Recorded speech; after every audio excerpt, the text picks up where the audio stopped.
So we're now recording, and if everyone would please, just some housekeeping, please click the mute button and mute yourself now because we are about to begin. And as we go along, if you have any questions, feel free to type them in the chat box, or at the end, we're going to reserve time for Q&A. So you can always ask a question at the end of the tour. So at this time, I'm going to turn it over to our greeter, who is Jenny Lamb. Hi, I'm Jenny Lamb. This is my second year on the VOA board. I got involved with the VOA, or was introduced to it about 5 years ago by attending the breakfast. And I really loved the mission, how VOA has a clear mission and goals in mind for our community. And I just love how they serve the elderly, our veterans, and our underserved communities. So thank you again for joining us. We're excited to have you to learn about our veterans facility, and I'll turn it over to Chuck. Thank you, Jenny, and thank you for your time and your commitment in serving on the Volunteers of America Board of Directors and our Cherish the Children Committee. We really appreciate it. And I want to thank everybody who has joined. The purpose of our tours is to see the faces of people we serve and to see our work firsthand. And although we look forward to the days when we can get back in person, the purpose of the online tours remain the same, and that is to, again, see the faces and learn more about our work. So today, we're going to feature our Veteran Court program, and you'll have an opportunity to learn more about it and to meet a special individual who's a part of that program. So thank you again. Before we get to that, as I always do, I want to put in perspective what you'll learn about today with what Volunteers of America does and what we're all about. I'm reminded next month, Volunteers of America will celebrate 125 years of this special organization. It was founded in 1896 by Maud and Ballington Booth. And at the press conference in New York City in March of 1896, they were asked, what is it that Volunteers of America will do? And their response was, we'll go wherever needed and do whatever comes to hand. And in layman's terms, that's just looking at what community needs are and responding to them. Volunteers of America found its way to Shreveport in the mid-30s, opening a shelter for women and children. And our special ministry of service has grown over the years.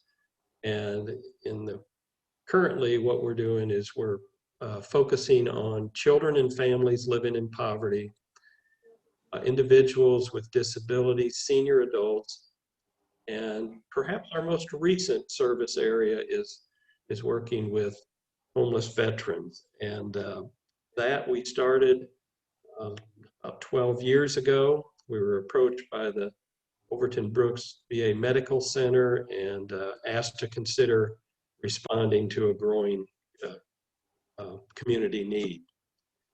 COVID has impacted our organization and created what we refer to as a gap of uncertainty. We have an annual budget of around $17 million, and of those service areas that I described, including housing as a focus for all the populations we serve, we touch the lives of over 6,000 people each and every year.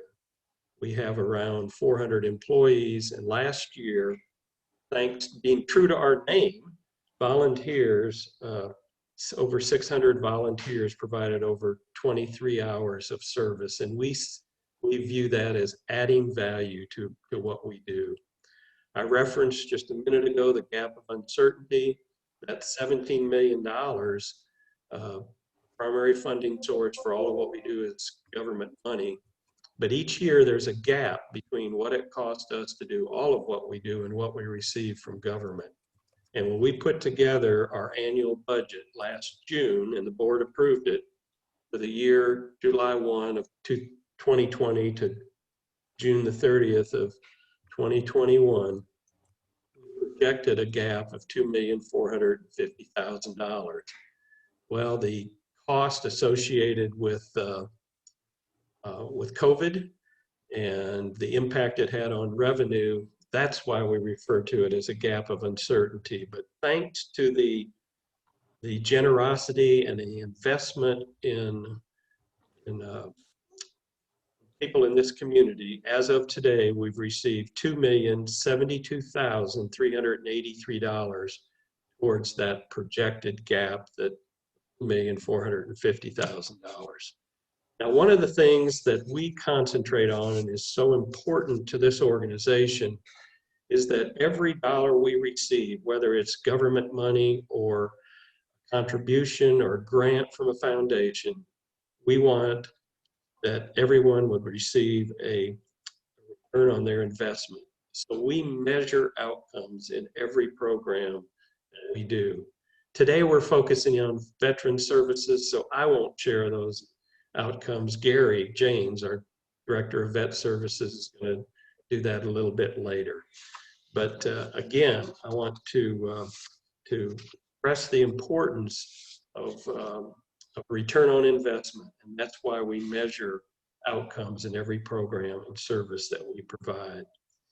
Thank you again for being with us today, for carving out this time in your schedule to learn more about what we do. I appreciate your time, and let's continue with the tour, and I'll turn it over to Gary.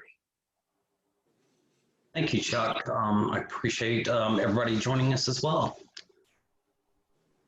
Tricia. So just briefly, I'm not going to read everything to you, but this is kind of what we hope when you leave this virtual tour together, you understand what we're doing, how we do it, and why we do what we do. So this is really, I like this particular slide. It kind of gives us an arc of what we've done from the very beginning to where we're at right now. Back in 2009, we started our transitional living program. Immediately after that, we opened our, we were approached by Overton Brooks, but in 2010, we opened our transitional living program. We started out as a 56-bed facility, but now we're down to 46 beds, and that's not because there wasn't a need, but basically what we've done is, it was originally designed for homeless veterans, and I'm really glad to say at this point, can you go back a little bit? Trish, one more, I'm sorry, that we've kind of solved that issue, so now we've pretty much turned it into a treatment program. And then in 2013, we opened our low impact, low barrier shelter, which is a shelter, an emergency shelter like no other. It meets folks where they are. So if somebody has an active substance abuse problem or a mental health problem, we engage them. We want to get a roof over their head. And, we want to really engage them in services. In between there, we did start our SSVF program, or support services for veteran families, which has become a huge program right now. It allows us to help folks that are facing homelessness, that are currently living in their homes, by helping them pay rent, and also rapid rehousing. As you can imagine right now with COVID, that's become probably our largest single program to try to keep people from getting too far behind and keeping them in their homes. But in 2015, which we're going to focus on today, we partnered with the VA, Catter District Court, the Louisiana Department of Corrections to launch our treatment program. And that came directly out of our transitional living program, where we saw veterans that had been through the entire program, done an amazing job, but we realized when it was time for them to move on into housing or to employment that there might have been a barrier, a legal barrier. And so this program is a 14-month program that allows people to address legal issues up front. So if they complete the program in its totality, that charge can go away. I already talked about our transitional living program. We're down to 46 vets. Our outcomes were, 44% of the 56 veterans successfully completed our program, and that's over 2019, 2020. Part of that obviously was as we began into the pandemic. So our census really dropped dramatically because of COVID, so that skews our data a little bit, but those are still really pretty good numbers. Our Safe Haven program, which I said was the low impact, low barrier shelter, those are the veterans with the highest needs.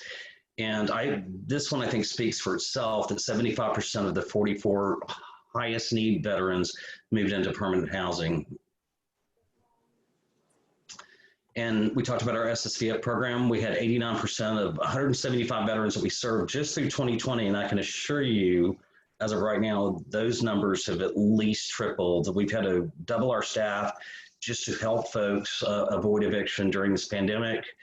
And so this has been one amazing flex to help keep people happy in the pandemic, but also to rehab people that have been evicted. And then finally today to talk about is Veterans Treatment Court, which allows veterans that have a diagnosis of substance abuse.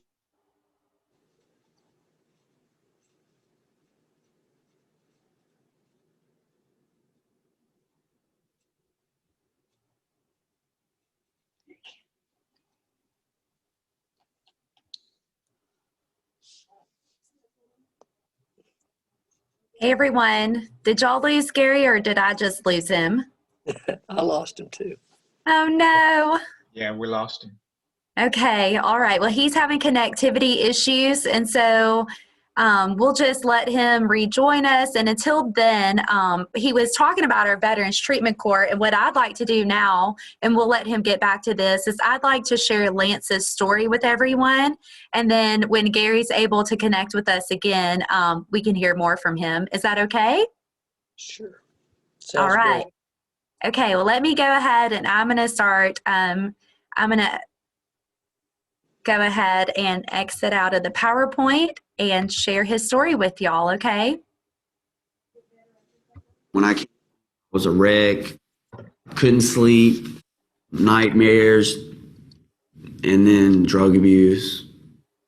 I know with the drugs and alcohol, it's pure destruction. I got arrested. I ended up getting probation.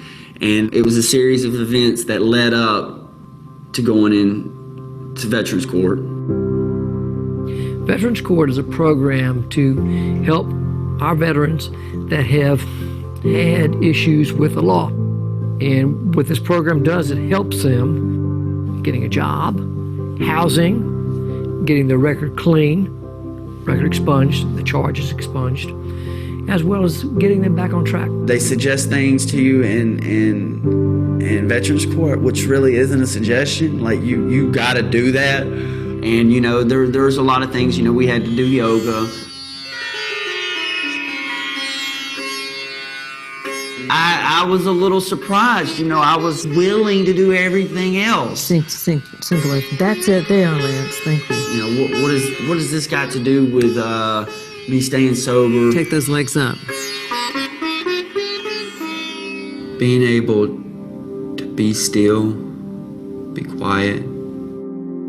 I was able to find out a lot of character defects within myself. That I was full of energy, chaos, pride. Volunteers of America they're the ones that really got the ball rolling. They supply us with the grant, the counselor, the training, the yoga, everything that goes into it to help the veterans. Without them, we wouldn't have the program.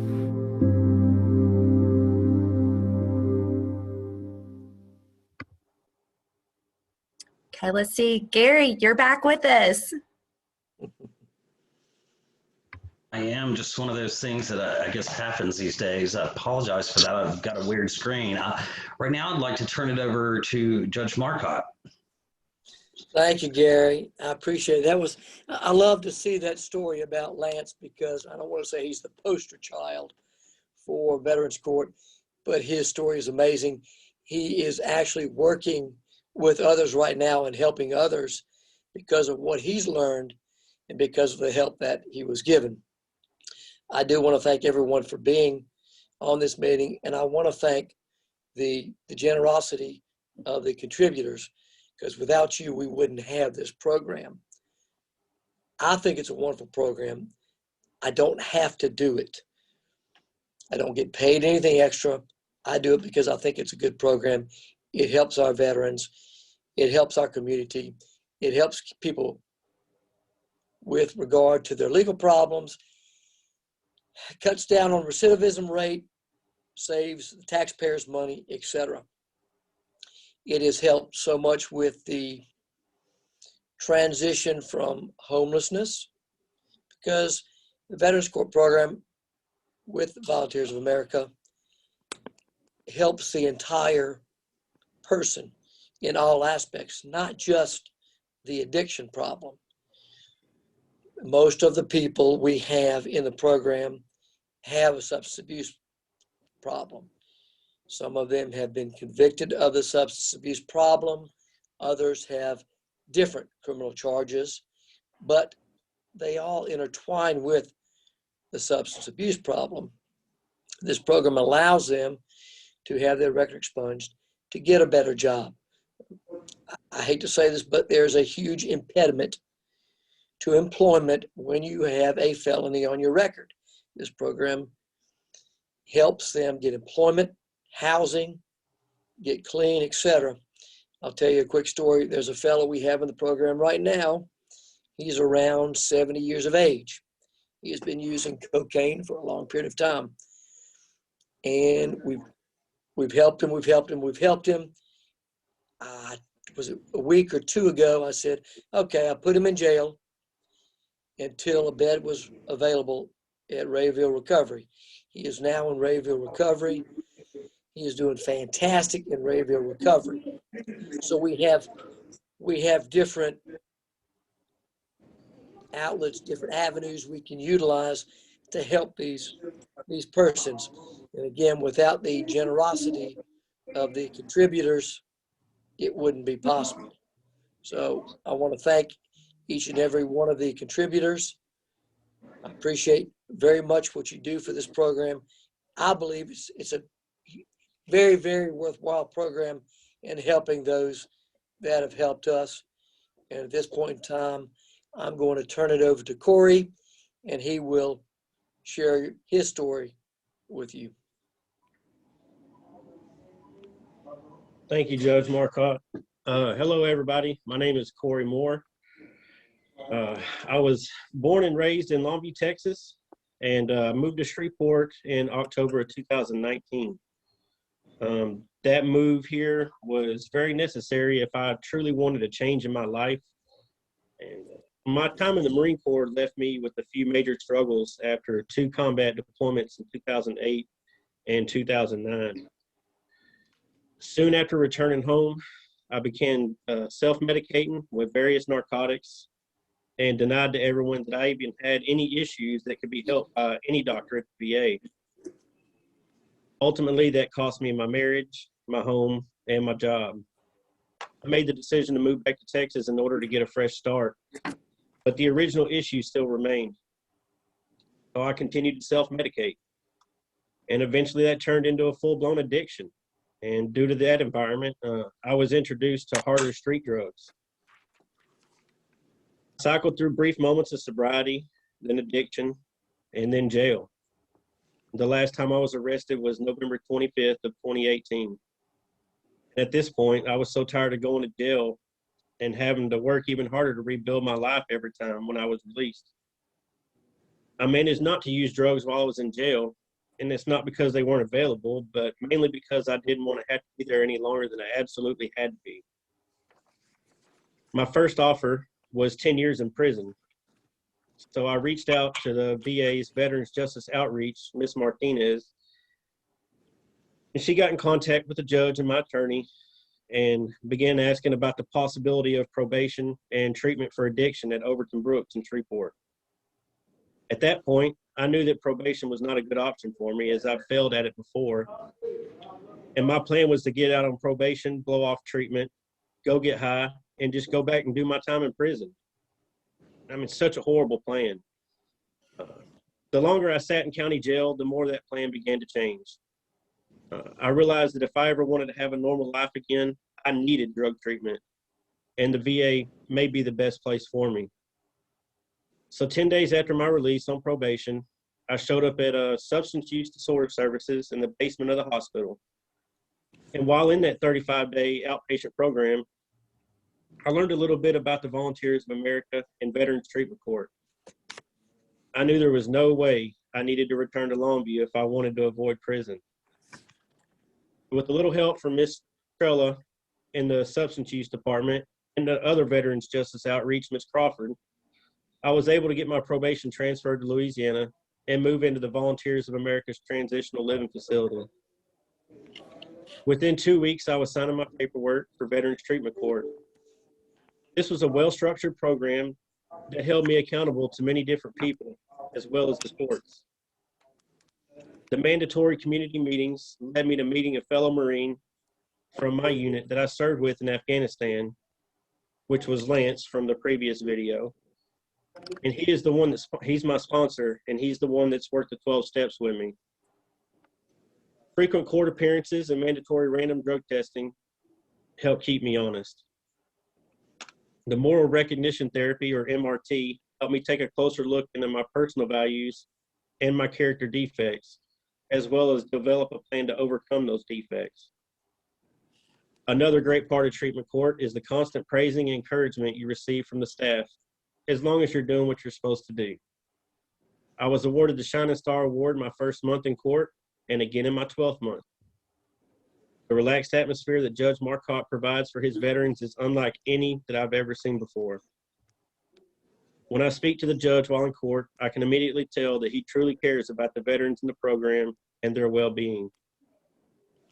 There's no way to be 100% sure that I could have made it where I am today without treatment court, but my history has shown that I had little to no chance of making it on my own. I'm very grateful for this program and hope that it helps more veterans that may think there's no hope left for them. My time in this program has given me just that, a new hope. Thank you for taking the time to hear my story, everybody. Thank you, Corey. You're doing fantastic, by the way. Thank you. Mm-hmm. Thanks, Corey, so much. At this time, I'm going to turn it over to Q&A. Does anyone have any questions? Feel free to unmute yourself, or if you have a comment, feel free to unmute yourself or type it in the chat box now. We'll take any questions.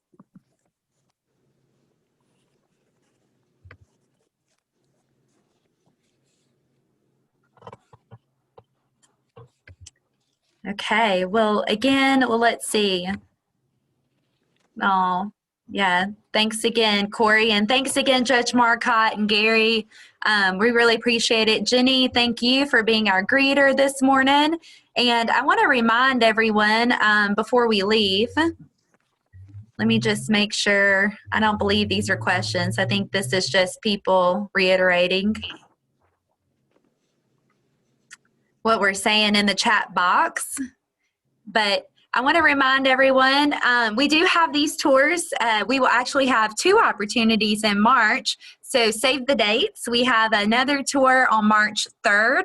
It will highlight our Communities and Schools and Lighthouse program at Broadmoor STEM Academy. And then we have another one on March 17th, which will highlight our senior services. And then another tour on April 7th, which will feature our Bossier Lighthouse and the students we serve in that area. So thank you again for joining us today. We really appreciate everyone who's given their time this morning, and we hope you walked away with more information about our veteran services. Thanks again. Enjoy. Thank you. Thank you, Tricia. Thank you. Thanks, Tricia. Good job, guys. Thank you, Tricia. Thanks, Trish. Thank y'all. Take care.